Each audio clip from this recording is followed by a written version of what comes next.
Hello everyone, this is DavidViadel23 and welcome to the Mandragon's Cave.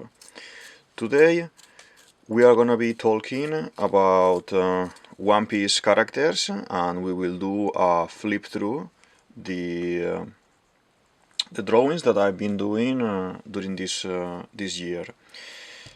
Basically, we have, as a coincidence, we have finished a full sketchbook with the drawings that we've been doing with the YouTube channel. I wasn't expecting that it will fit at the same time as at the end of the year, but we managed to do it like this.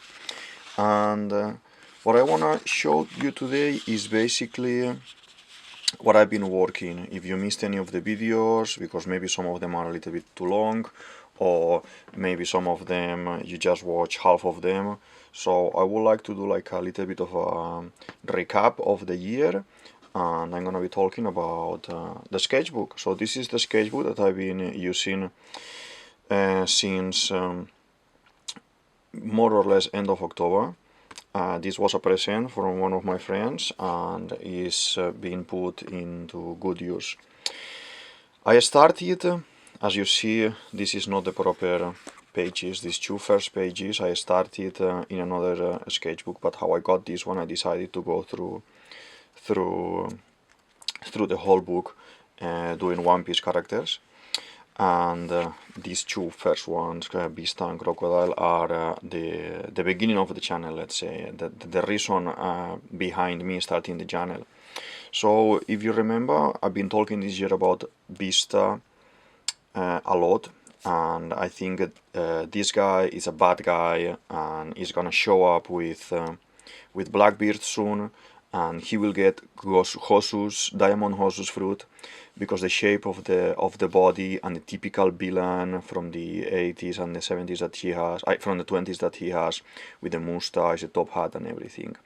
I think this may be Zoro's rival, and I wanted to start the channel with this character because I really like it, and I always thought Oda needs to do something with him because he is really particular in his style. And after this we have Crocodile. Crocodile, I'm a fan of this theory related to ancient weapons, that I want him to get ancient weapons and use them. And with this full controversy and differences between Shirahoshi being a mermaid, that obviously it's alive, and Frankie showing Pluton, that it's a battleship, a mechanical thing, build and confirmed to be counterfeit to the ancient weapons. So I created this massive theory in my channel about the mechanical ancient weapons, being these three, built by the world government to defeat the D, and Pluton in this case will be a massive battleship, and that's the one I think Crocodile is gonna get his hands on, because, well, his hand on and his hook, because his whole theory goes about ancient weapons, and it will be interesting if Crocodile goes in this line with the Cross Guild, because at the moment Cross Guild is a little bit we are waiting to see what they are gonna be doing.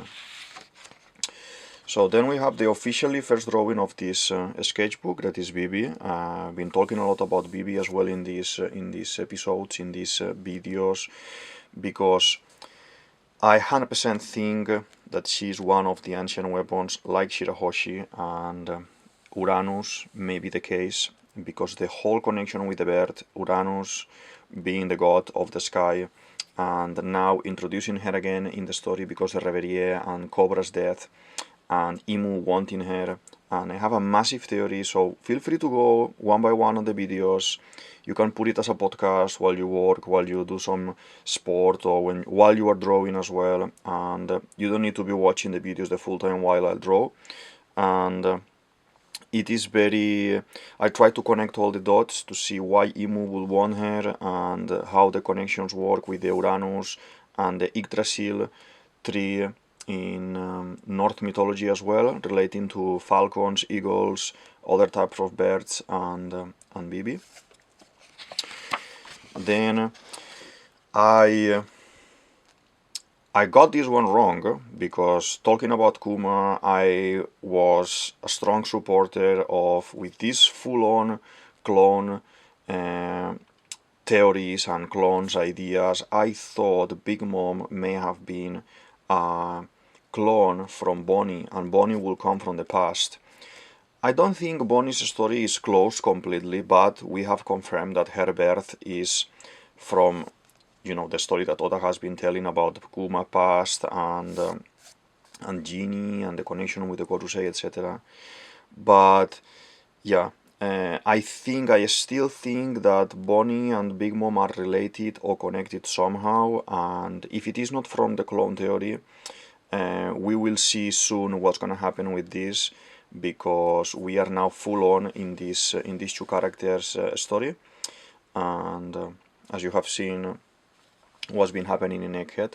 So I can't wait to see.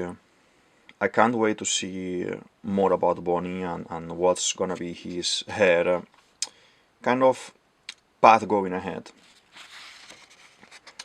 Then we've done Frankie. I really enjoyed doing this pre-time skip design because it is something. The design of the character, it is something that I really enjoyed, because Frankie had many. He was like a toolbox. He's now as well. But I loved this cola concept, and I loved as well the weapons left, the strong right, the spitting fire, and I kind of go in this theory and this video about a full Frankie review, and how do I think may have a new upgrade for him with Green Blood, and as we have seen Mr. Pink introduction as well with the power with one of the Seraphins, this may be a connection with the Frankie storyline, that maybe he gets really broken now because Saturn and because the whole Egghead saga. He needs to be fixed by Lilith, probably one of the Vegapunks, and then we will get some alterations for him regarding Wapo Metal to make him stronger and to make him maybe, instead of Cola, using Green Blood and being able to use these extra Paramecia powers, because it is very. There is a high chance, because this whole concept of Cola that has been dormant lately and we haven't seen, it can be kind of a refresh for him, and it can be very interesting for Frankie character. Then we talked a lot about Blackbeard as well, and I have a full theory about him being a mythological fruit like Luffy, and being a Kraken or a sea god Kraken, and how he is able to. I see this image because how he's been able to transform into maybe this monster Kraken while he's spitting darkness like a like octopus, like squid and everything, and at the same time trapping people with the earthquake power as well, and it can be very interesting as well. I hope he's gonna be showing up soon in Egghead, because we've seen the ship and in connection with Vista, and it can be a very good moment for him to reveal a little bit more of his power. Then I'm one of these fans connecting the ideas of Sword and Law. I think as we have Luffy following Shanks' path, and we had Ace following Whitebeard path, and Kobe following Garp, we have Law, that he's a pirate, a Shichibukai, and he's been helping Luffy the Jonko, but his mentor was Corazon, and Corazon was a double agent. So just for this, and for the father-son relationship that we see with this type of characters, I truly believe that Law is a Sword member. That's why he knew Drake. That's why he knew everything what was going on in Onigashima and with Kaido and with the connections with Doflamingo. And I think now that he has been defeated by Blackbeard, and there's a shipwreck there, so he has no ship, he has no crew anymore, he's swimming, Beppo saved him. I think it is the time for him to be revealed as a sword member and reintroduce him a little bit in the story, so he can pass the information that he has to Luffy regarding Blackbeard fight. Then Momo is another important character in my channel, because as Bibi, I say it's an ancient weapon like Shirahoshi. I think Momo is Pluton, and he is going to be able to control these monsters, these land monsters that they are sleeping. This is confirmed by his grandfather. The Pluton is sleeping under Wano, in the old Wano, and I think Momo is waiting because he's the one that is going to have to break the borders with these monsters. And maybe Crocodile is introduced in Wano in this story to push him to get out of here. But Momo, we need to see him doing more going forward, because the whole ending of Wano and how the importance during the storytelling has been given to him and the Kursuki clan. So it will be very interesting. As Bibi is important, Momo is as much as important, and we see this full upgrade for Momo. We could even see hybrid form for him as well and everything. That can be a very interesting theory. Then I have one video only about Aokiji, but in other videos I talk about Nico Robin. I think Aokiji's path and the end of the story, and the reason that he is with Blackbeard, is because he is the guardian and the protector of Nico Robin, and he is gonna be basically saving Robin by the end of the story. So sacrificing his life, and his end goal is to make sure that the O'Hara legacy goes through, and probably he will be killed or executed or something like this at the hands of Blackbeard to save Nico Robin. And I think there's gonna be one moment that Robin will have to stay for a little bit with Blackbeard because plot of the One Piece, and Aokiji is in advance there, gaining their trust, let's say it in this way, their trust, so he can protect her from inside. That could be very interesting, and I think he has a lot of connections with Revolutionary Army and with Dragon as well on top of this. And then we have got Usopp theory. I'm with the team that Usopp is gonna be the most important thing in Elbaf.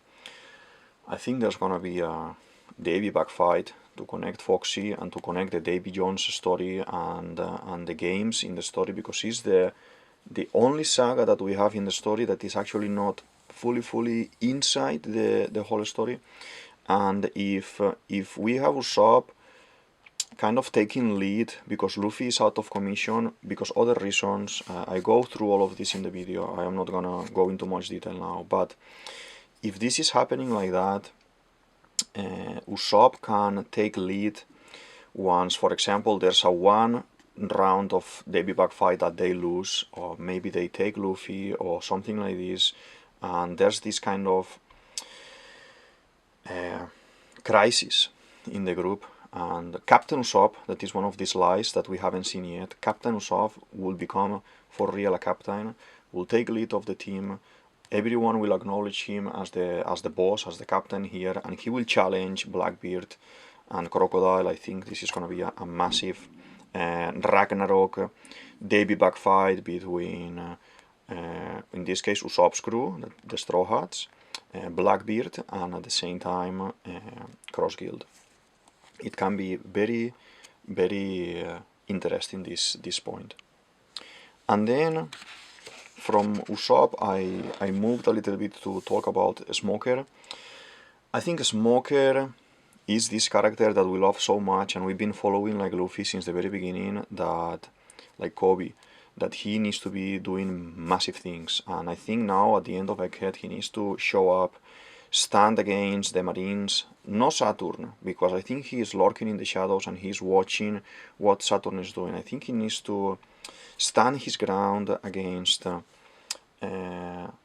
the vice admirals, Tashigi, and everyone that is there, and he, as a good character, as a good guy, he needs to kind of start this rebellion against the bad marines. What Fujitora wants to do, what Smoker wants to do, what Sword wants to do, not being a member of Sword, but taking this as the proper manner to do things and clean the marines. And I think he will awaken the fruit to protect the Egghead people and to protect the escape of Luffy, and he will stop everyone, kind of making them think, what are you doing here? What are you coming to kill? Are you killing Vegapunk that is healing people, is healing kids?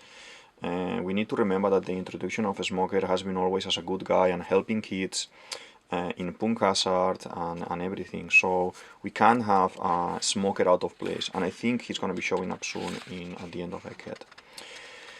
And then, because you can't talk about Egghead without connecting with Elbaf and Wano, because he's kind of the middle bit, I think. I decided to go for a drawing about Big Mom. And Big Mom is a character that is defeated now, but is not defeated in battle. She's been kicked out of the scene for a little bit. And I think because the explanation that we have in Sky Island from Pagaia about how the sky clouds, the cumulonimbus, are created and they are able to hold this massive town and everything with this material that is created from volcano underwater. And we know that Big Mom and Kaido have been falling, well, they fell into this volcano, but we don't know that they are dead, we don't know that they are out of commission. So how the story of Big Mom is completely tied to Elbaf. I think this volcano that explodes at the end of Wano already flew Big Mom to Elbaf, and Big Mom is going to be in Elbaf, and probably Usopp is the one that is going to have to face her and awaken some type of Kahakis and things, and in front of the giants. So the giants make a giant statue of Usopp in Elbaf because he was able to defeat this former Yonko and the kind of the evil and the bad person who destroyed Elbaf so many years ago. I go through all of this in the video, so please check it out because this is a funny interpretation of what is Big Mom gonna be doing soon in Elbaf. And then I have this drawing about Imu, and I talk about when we have the face reveal of Imu, I think we are gonna be seeing Bibi's face, because I think Bibi is gonna look exactly like Nefertari di Lili, the ancestor. And I think what Imu has done was, with the help of the Ope Ope Nomi, that's why Doflamingo wanted, because I think Doflamingo is kind of an example and a foreshadowing of this character. I don't think Doflamingo wanted the immortality surgery or this specific ability. I think he wanted the swap that we see in Punk Hazard when Law swaps Frankie, Sanji, Chopper, and Nami's bodies. I think that's what the 20 Kings did on Imu, or Imu did with Nefertari di Lili, and as well with Sunisha. And I think all of them are swapped. And this is a very tricky thing to explain in just in 1 minute, but please check out the video because I think they are swapped like we've seen in Punk Hazard. And Nefertari di Lili's mind, it's inside Sunisha.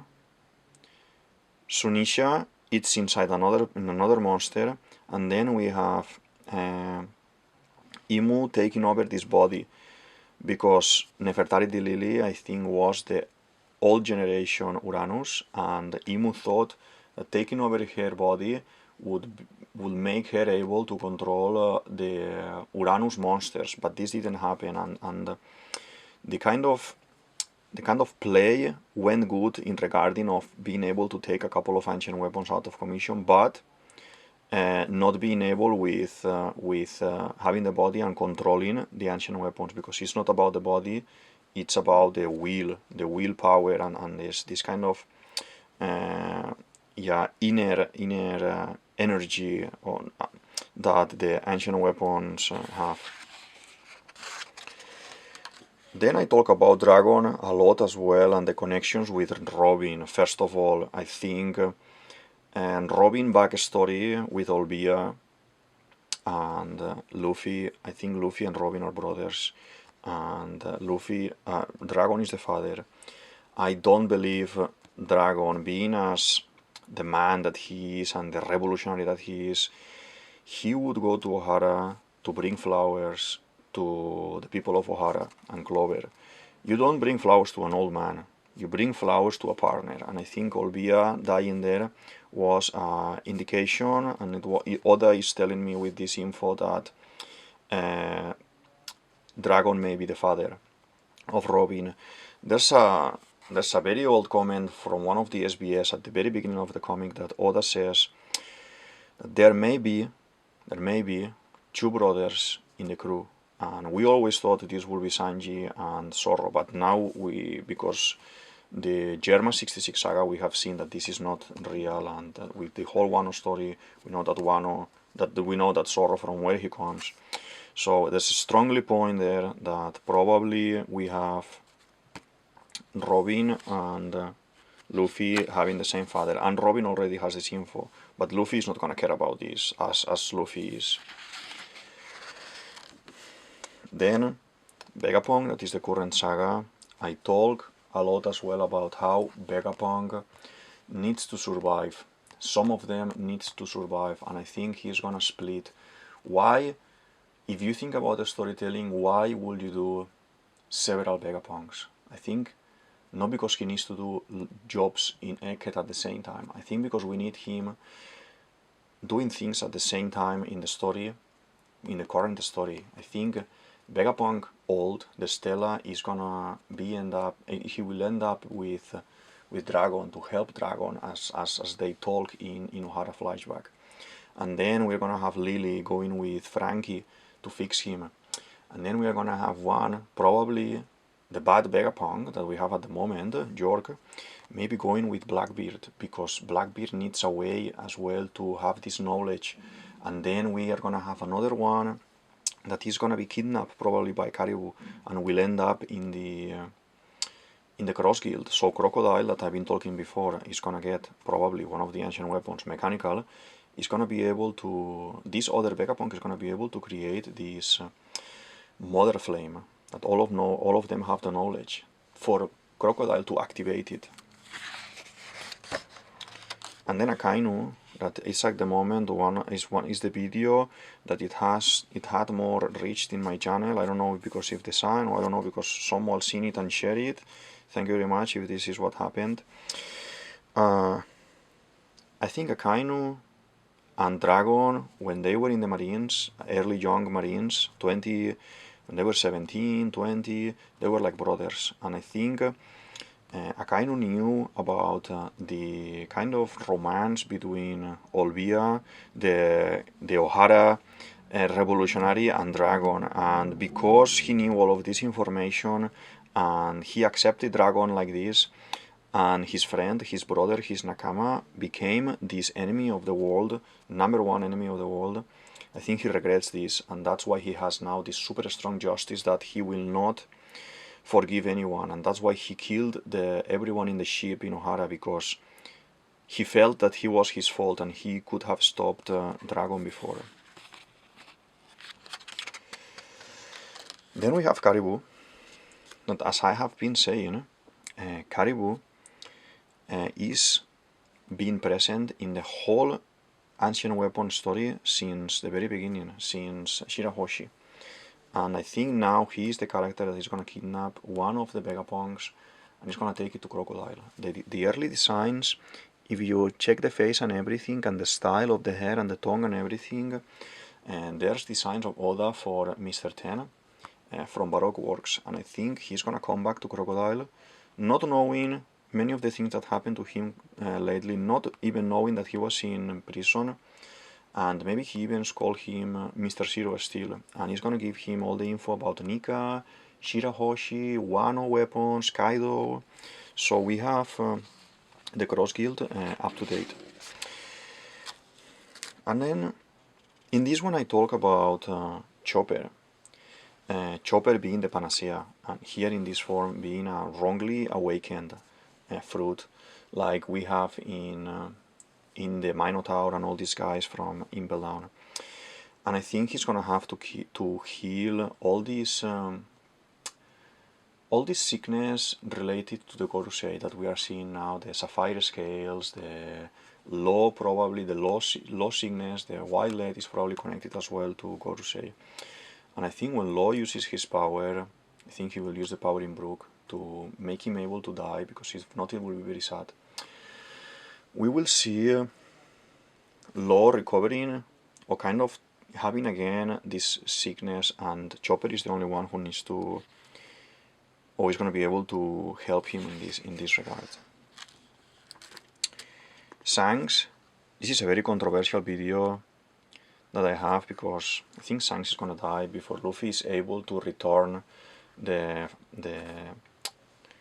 hat. And now, between sagas in Egghead, we're going to see this clash and this trick that Blackbeard is going to do to Shanks, and he's going to kill it. And Buggy needs to see this. Probably all this happens as well in a Devipack fight. Buggy's gonna have to pass this info to Luffy, sadly. Iceberg. The drawing about the iceberg is because I talk about the mechanical ancient weapon Pluton, the massive battleship that Frankie had the Planols and Iceberg knew as well. I think it's gonna be Underwater 7. Why would we have this character having this super dream of making the island float, meaning he needs to dig and make like a floating vessel, a floating ship? That's because we are going to see something underneath, and I think maybe this is the info that Crocodile needs to get, so he's able to steal the Pluton from him and use it. And then Kizaru. I think this is a very current theory at the moment, because in this last episode we have seen something weird going on with Luffy, and I think that the one helping is Kizaru. And in this full video I talk about Kizaru turning on Saturn because he's found family. He's found family of Vegapunk, Sentomaru, Bonnie, Kuma, and how he has spent time with them. I think that bond is going to be stronger than his unclear justice, and that's why he has unclear justice, because it's a contradiction of opinions, what he feels with this found family and what he has to do with Saturn and his job obligations. I will dare to say that this is a confirmed theory. Let's wait to next episode to see what's going to happen with this new year. And then, this is Copacabana from Roger, and in my opinion, for me, this is my man marked by flames, and I think this is the man living in Elbaf, and he's cutting Adam tree to sell it in the black market, and that's why we have the Sunny now, because Frankie bought the material from him.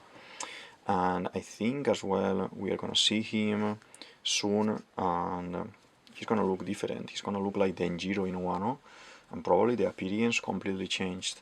And this is my bet on the man marked by flames. And then we have here Drake.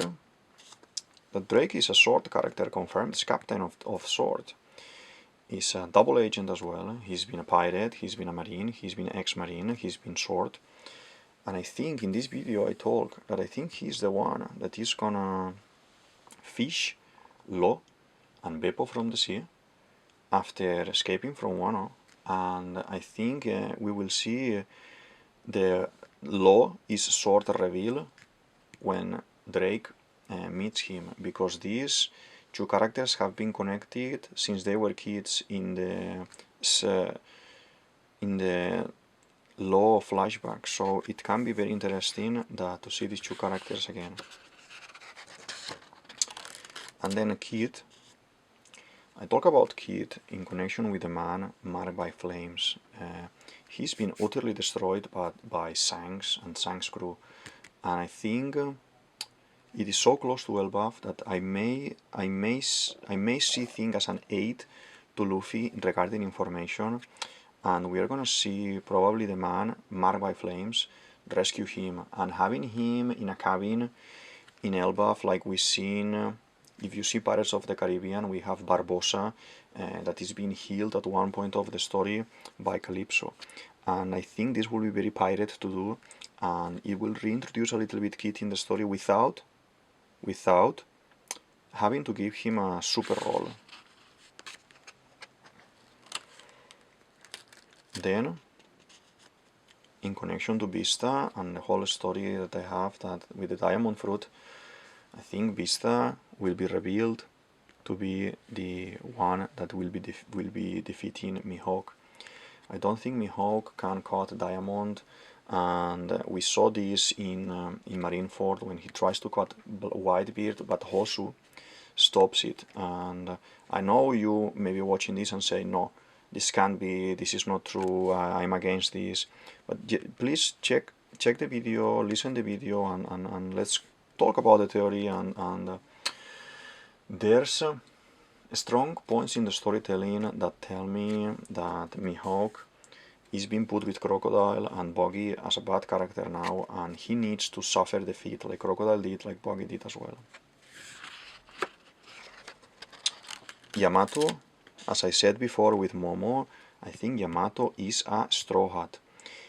He was gonna go with Luffy, he was gonna go with everyone was waiting for Luffy, and then when he has the chat with Luffy, he says, I decided that I will stay, because Wano needs protection, and you will not be enjoying your trip, your adventure, if you are thinking about Wano. And Luffy says, good, stay.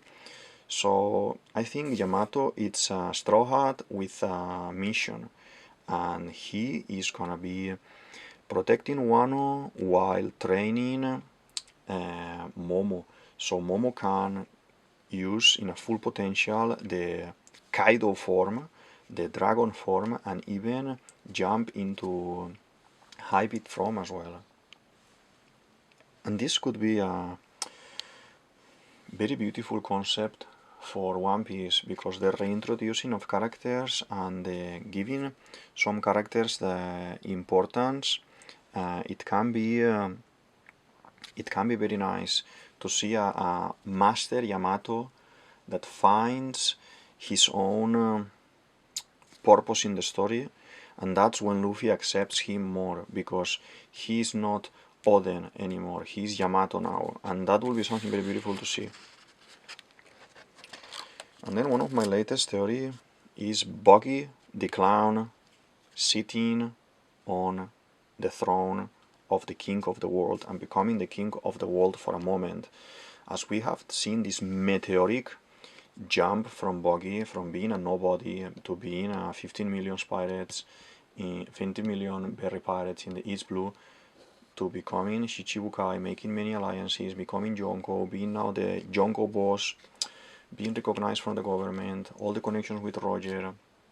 I think we need to see him on the top of the chain. We need to see him as the king.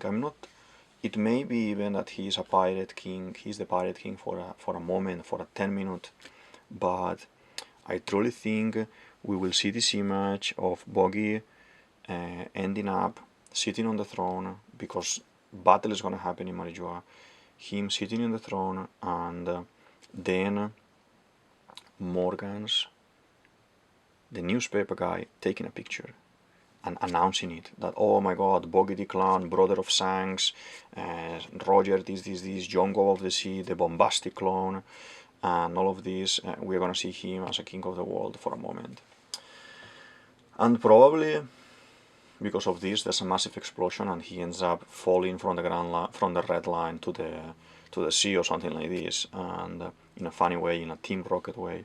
But I talk about the bombastic clown and the bombs and the muggy balls that he shoots from the feet in that theory, and it's really interesting for the destruction of the Yggdrasil, this Adam tree in Elbaf, I think in connection with the ancient weapons. And then we reach the point of almost the end of the sketchbook. This I shared a couple of days ago. My favorite character so far in the One Piece is Bellamy.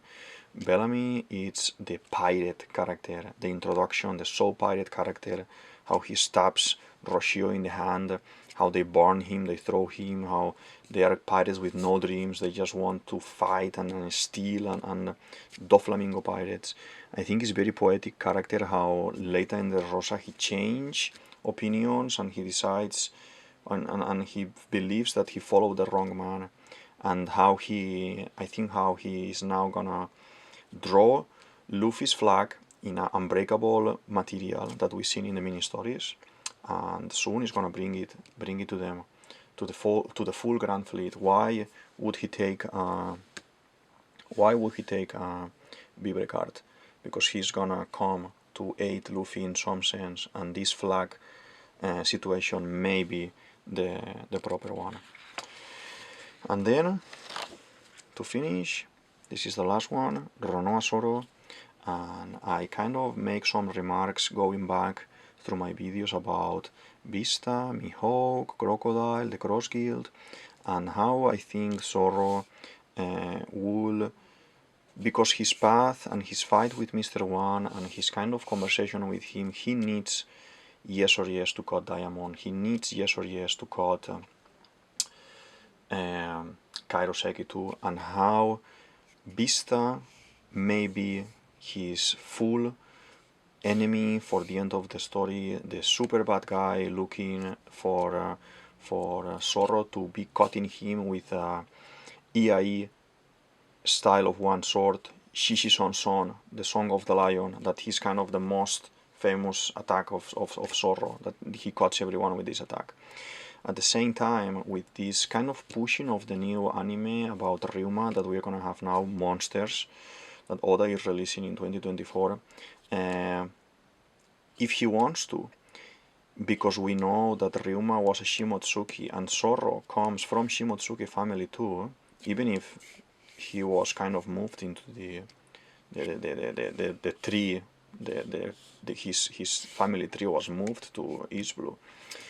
He comes from the Shimotsuki clan, and if Oda wants to kind of tie a little bit the new anime, we could maybe even have this character from Wano, that it's the Kosuki clan. They were the ones in charge of writing the inscriptions and the real history in the poneglyphs, in the Kairoseki stones. But at the same time, maybe Ryuma, the Shimotsuki, that they were the strongest swordsman, they could have been the ones cutting the stones, and that's why Zoro may end up cutting the Kairoseki too, in connection with Ryuma, in connection with Shimotsuki, in connection with poneglyphs. Zoro is a character that in every season that we have, in every saga, he's connected to Nico Robin. He's the only one who doesn't trust Nico Robin at the beginning, and then he wants to leave her behind until he's convinced that he goes as well to rescue her. But he holds her when Enel burns her with electricity. He protects her against Kaku as well, fighting Kaku. He protects her all the time, and I'm not saying these kind of things about, oh, Zoro and Robin are couple, because I don't believe in any of these things. Oda doesn't do these things in One Piece, and I'm not a fan myself, but he's connected to Robin in some sense because of these things, and as we have Sanji more connected to Nami, and I think it will make sense if his family is the one who was cutting the poneglyphs to start with, and after that Robin follows her full storyline with this. And yeah, this is kind of my 2023 recap of my YouTube channel and my videos so far about One Piece. I appreciate all of you that have been following so far my videos and listening to my theories and commenting and liking and sharing. There's quite a lot of movement lately, and it is very beautiful to see people kind of interested in what I do. And soon I want to start doing, more One Piece drawings and other type of drawings as well, like from other stories and my own original characters as well that I normally do, and drawing and talking about them. And so this channel can be a little bit of One Piece and a little bit of art in general. And yeah, so as you have seen, This is already the hardcover of the sketchbook, and yeah, thank you very much for watching. I hope you enjoyed this recap, and yeah, I will be seeing you in the next video, and feel free to share, comment, subscribe, like, and all these things. And if you have any request of One Piece character that you want me to talk about and say my opinion and do a little bit of theory, just feel free to put it in the comments or to send me a private message, and I will definitely be sharing it and doing a special drawing for if there's any request. And thank you very much. This is DavidViadel23 and welcome to the Mandragon's Cave. Bye. Thank you.